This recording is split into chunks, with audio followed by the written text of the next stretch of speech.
As we get closer to the end of 2025 and the Gotti conversation begins to brew up, one of the questions that I do pose is, did Nintendo Switch 2 actually win 2025?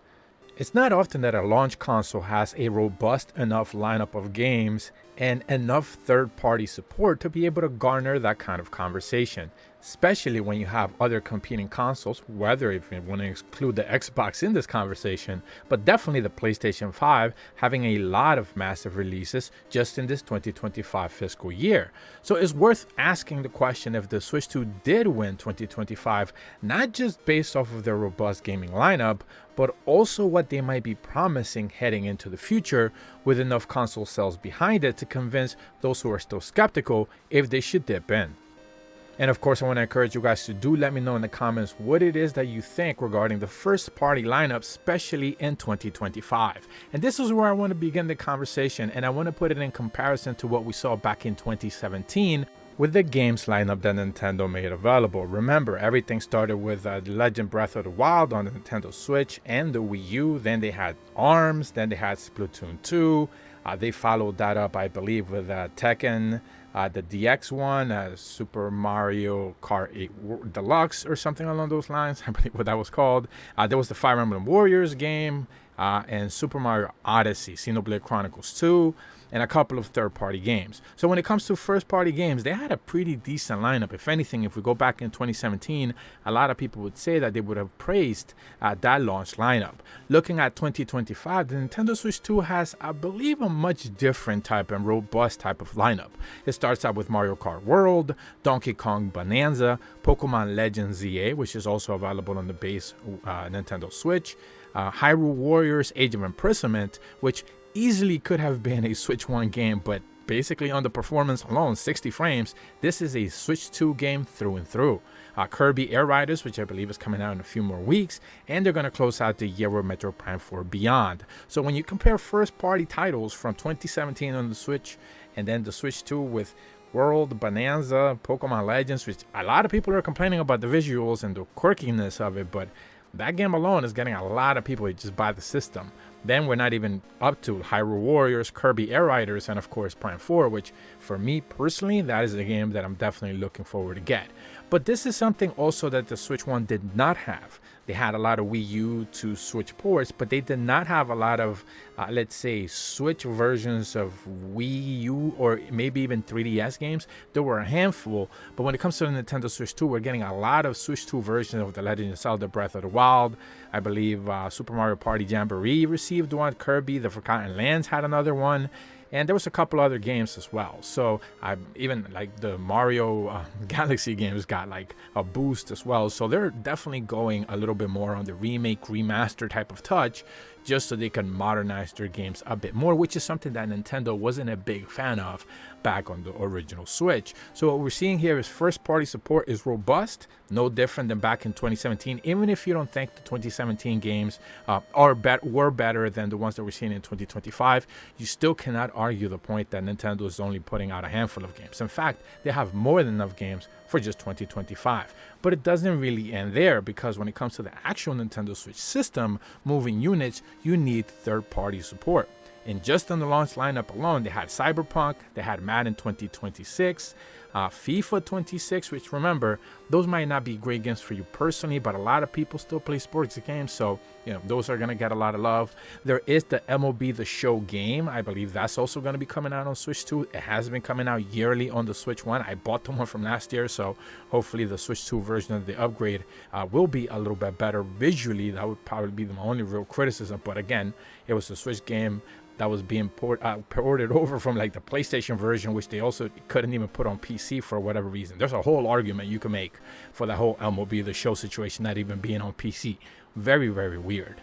Then you also have games like from Capcom, like you have the Street Fighter 6 games, you have Persona 3 Reloaded from Sega, which is providing a lot of support. You see a lot of Bandai Namco stuff as well with like Dragon Ball Sparking Zero. I saw a lot of people complain about the visuals of that game, but again, it's the Switch 2 port of a PlayStation 5 game. So I'm not really sure what they were expecting, but again, that's going to be available there. One of the miracle ports that a lot of people have praised as well, which was one of those unexpected games, and it's a Ubisoft title, that would have been Star Wars Outlaws. I believe that game has now, up until this point in time, has received 3 or 4 separate post-launch updates. So if you bought that game originally, it probably wasn't running all that great, even though back then at launch, it ended up getting a lot of praise for its visuals.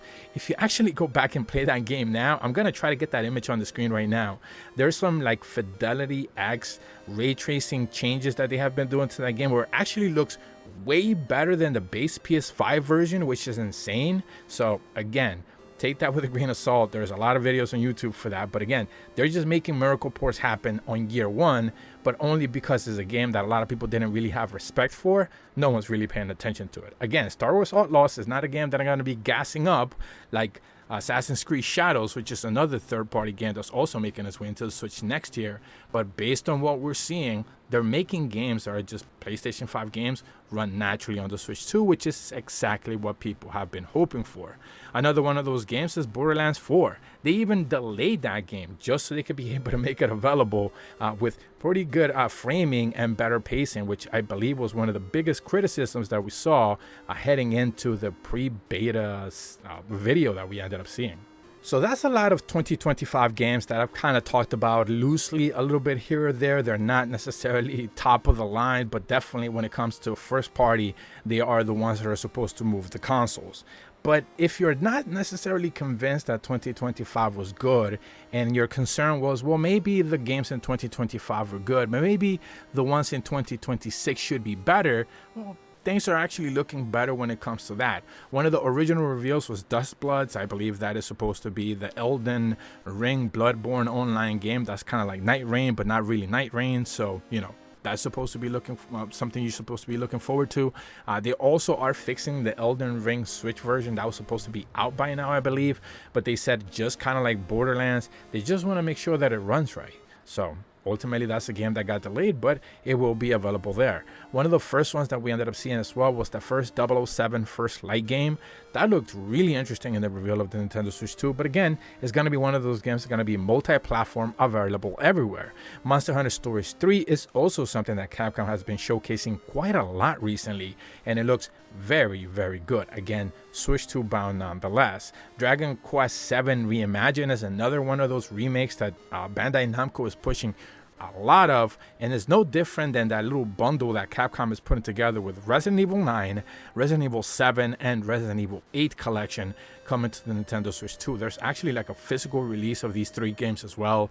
They are the cartridge versions of the game, but they are $90, so they're essentially charging you $30 for each one of the games, which are like not the cloud version or anything weird like that. They are the full-on games on the Switch 2, which is going to be really, really great. And I think the 2026 support for third party, at the very least, as of what we know it of in November of 2025, of course, we're missing a lot of data because time still has to happen and things need to get there, is the Final Fantasy VII Remake Trilogy confirmation, where Square Enix essentially confirmed, I believe the producer and the game directors confirmed that ultimately they're going to try to make the game run as good as they can. They're talking about remake, the first one, but also the open world version of the second one. I forget the actual wording that they call for the second one. And the third game, which is not currently out, they've committed to making sure that all of those games look and run pretty much the same all across the board on all of their platforms. That is like a Square Enix kind of like promise that they're trying to make to all their users, because of those criticisms that even PC players have seen for those PC versions of those games. And of course, none of that mentions the actual first-party 2026 games from Nintendo that we actually know the names of for quite a few of. Again, they haven't revealed their entire 2026 lineup, but what they've revealed so far looks pretty interesting. It of course starts out with Mario Tennis Fever, is followed by Tamagotchi Life, Living the Dreams, which is a really fascinating game that they're choosing to bring back basically from the 3DS crypt at this point. They're making a brand new Yoshi game for spring of next year. The Rhythm Paradise Groove, which I did not see the original reveal of. I saw that trailer recently. It looks very interesting. Of course, Fire Emblem Fortune's Weave, which is essentially Three Houses V2 is the new version of Three Houses. It's their new. They're kind of going back to the original one, kind of like after the more recent Fire Emblem that apparently did not do so well, or people didn't really love it as much as Three Houses, so they're kind of going back to that. But I think the more interesting one out of all of these is, of course, Pokemon Pokopia, which is Pokemon Animal Crossing. And I think the more fascinating thing about this game is just simply the fact that they chose to make Animal Crossing Pokemon and not make you a human player. In fact, you have to be a Pokemon, because if you were a human player, you would just simply be able to tell the Pokemon what to do, as any trainer or any ranger or any lore-based Pokemon thing it is. But if you are a Ditto pretending to be a person with the tools and abilities of a person, then they don't actually get to tell the Pokemon what to do, because they're like siblings. They're kind of like friends, and they're kind of like see each other on the same level. So that's kind of like such a genius move for them to be able to do that and plan the game around that, and it's still ultimately just making an Animal Crossing game. If I had to put money on any of these games that you're seeing on the screen right now, this image that I found, to be able to see, to be the best-selling game of 2026 on the Switch 2, it will be that Pokepedia game, 100%. Mario Fever might be great, Yoshi might be great. Any of these games could get delayed. Pokepedia will sell like crazy because, of course, it's Animal Crossing and it is Pokemon.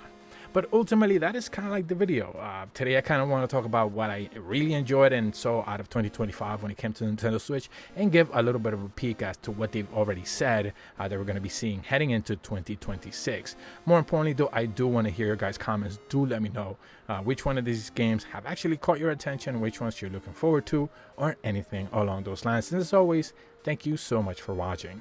See ya.